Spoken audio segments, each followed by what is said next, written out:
जिला वाशु की तहसील बसीमा से हमारे गिदरोशिया पॉइंट के नुमाइंदा गुलफाम शब्बीर की रिपोर्ट के मुताबिक दरियाए डाट से बहने वाला बसीमा का तारीखी वाटर कोर्स सरकारी अदब तवज्जोही का शिकार। मुतालिका इदारों की अदब दिलचस्पी से रोजाना हजारों क्यूसिक पानी जाया हो रहा है। इलाकाई जमींदारों को शदीद नुकसानात का सामना। बसीमा साजिद के दरियाए ढाट से बहकर जैक के पूरे इलाके को सैराब करने वाले तारीखी वाटर कोर्स जो अंग्रेजों के जमाने में बनाया गया था अब तबाहाली का शिकार है। वाटर कोर्स के पाइपलाइंस गुज़श्ता सैलाबों से तबाह हो गए, नालियां टूट फूट का शिकार है।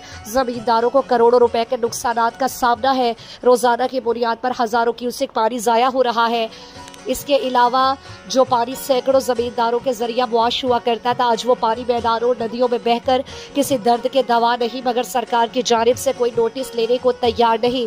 जमींदारों ने अपने मदद आप के तहत आर्जी पाइपलाइन बनाते हुए जो हर साल सैलाबों की नजर हो जाते हैं। आर्जी पाइपलाइन जगह जगह से टूट फूट का शिकार है। अहलियाने इलाका ने मीडिया के तवस्सुत से हुक्काम आला से अपील की वो इस वाटर कोर्स को फौरी तौर पर मुरम्मत करके जमींदारों को मजीद नुकसान से बचाए।